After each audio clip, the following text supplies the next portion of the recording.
Para kay Pastor Kiboloy, ano ang ating sigaw?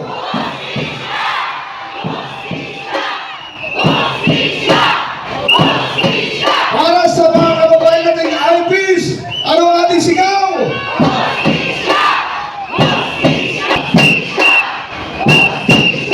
Sa ngalan po ng Kingdom of Jesus Christ Community dito sa NCR at maging sa buong mundo, ang KOGC po ay nakikisa sa buong sambayanang Pilipino na tunay na maisog sa araw nito. Yung Tumalagdi National Day of Protest!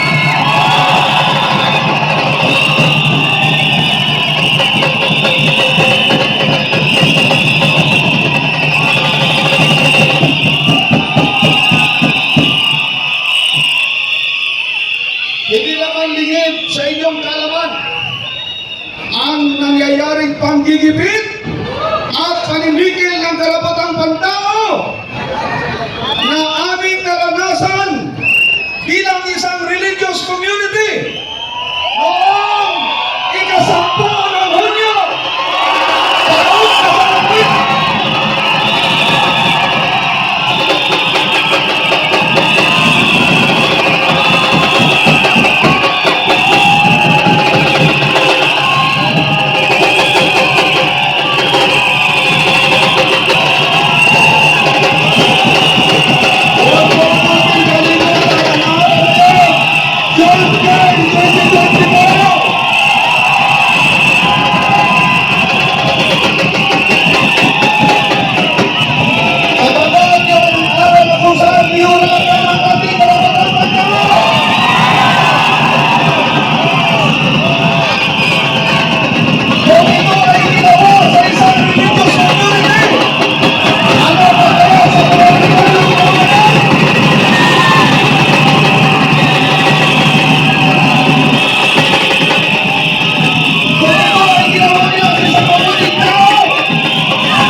Si Pastor Apollo Sikioloy ay wala pong ginawang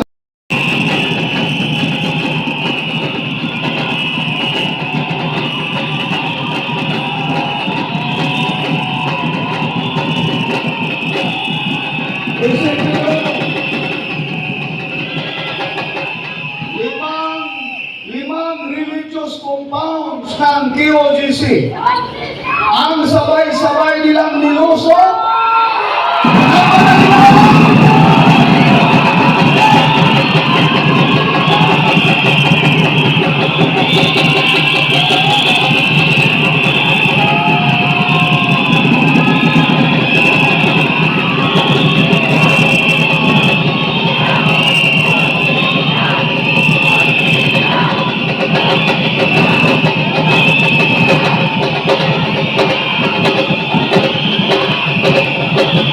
sabay-sabay na nilusok ang limang religious compound upang isagawa ang illegal search sapagkat wala silang search warrant.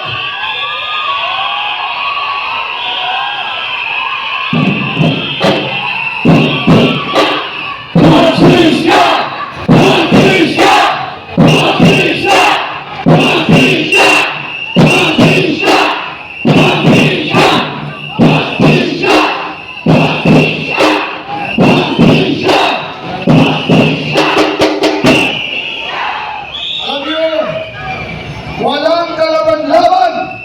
ang mga inosenteng kapatiran namin na inatake ng 2 batalyon ng mga pulis. 2 batalyon ng mga pulis, Special Action Force at ng CRDG. Walang awa, inatake, dinusok ang aming mga inosenteng kapatiran.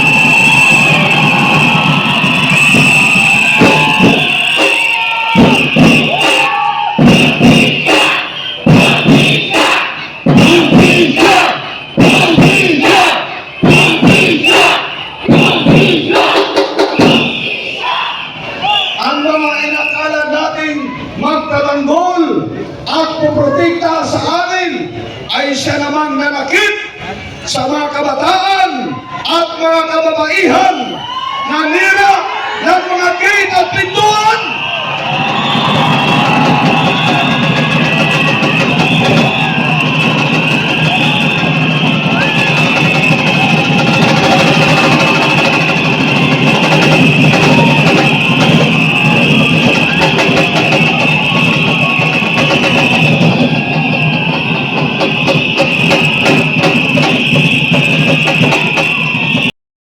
Na isang religious community.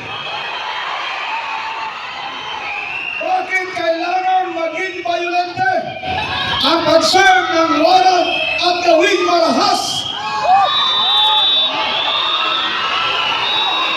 Hindi ba ito ay isang religious at political persecution?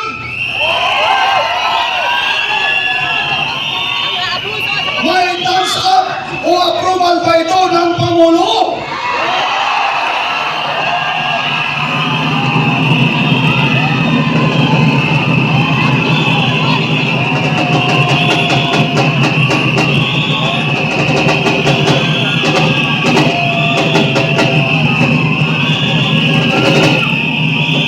Hanggang ngayon, 20 araw na ang lumipas, wala pa rin imik ang ating presidente.